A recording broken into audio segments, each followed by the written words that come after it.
During the summer season, Sodor's power plants would work harder than normal to generate power for the busy towns and factories.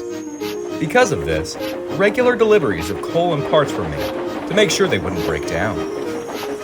One hot summer morning, Thomas was waiting for his driver at Tidmouth Sheds. He had been assigned to deliver parts to the power plant over the next few days. He noticed Percy seemed worried. "What's the matter with you?" said Thomas. "Driver told me there's a big storm coming soon," Percy replied with a concerned look. "It's going to last days." "Well, some water never hurt anyone," said Thomas incredulously. "Maybe except Henry." The storm didn't arrive that day. Or the next. Or the next. By then, Thomas had all but forgotten about the storm. That afternoon, Thomas was preparing to make a delivery to the power plant at Edward's branch line. His driver came up to him. "Word is the weather's going to change for the worst," he said. "We best get going." "Well, come on then," Thomas shouted impatiently. "I don't want to be late because of some water." "Patience, Thomas. We need to make sure the train's secure. You wouldn't want to arrive at the plant to find out everything's fallen out, do you?" Thomas silently conceded. By the time Thomas left for the plant, it was the evening, and the sun began to set. Not soon after, the rain began pouring down, with strong winds shaking the leaves on the trees and spreading debris. At the plant, things weren't well. There weren't enough staff to manage the boilers and the wind damaging the power lines. Suddenly, there was a loud bang. The power transformers were struck by lightning, taking out power to nearly all of Sodor. Thomas was at Elsbridge filling up on water when all of the station's lights mysteriously turned off. The station master rushed to the platform. "The town's lost all electricity. The station master at Edward's station called me. He said to go meet Duck and Toby at the station.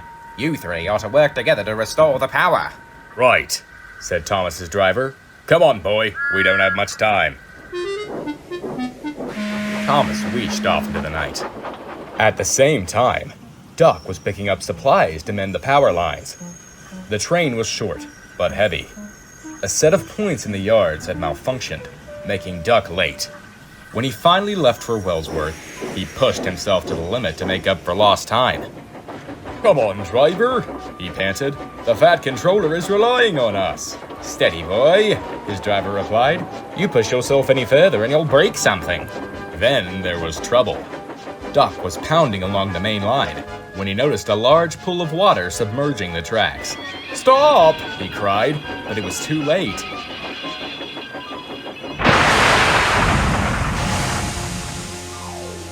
His fire wasn't put out, but the water made Duck lose his grip. He couldn't start again. "Oh dear," said Duck. "What are we going to do?" Duck's driver pondered, then had an idea. "We'll wedge some wood between your wheels and the track. That'll give us enough grip to get going."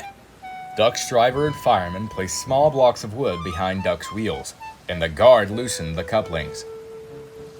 The driver opened the regulator, and slowly but surely, Duck began inching forward.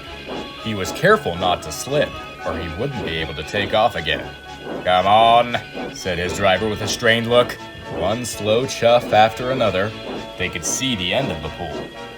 Finally, with one last effort, Duck escaped, and with a peep of his whistle, he picked up speed to make up for lost time.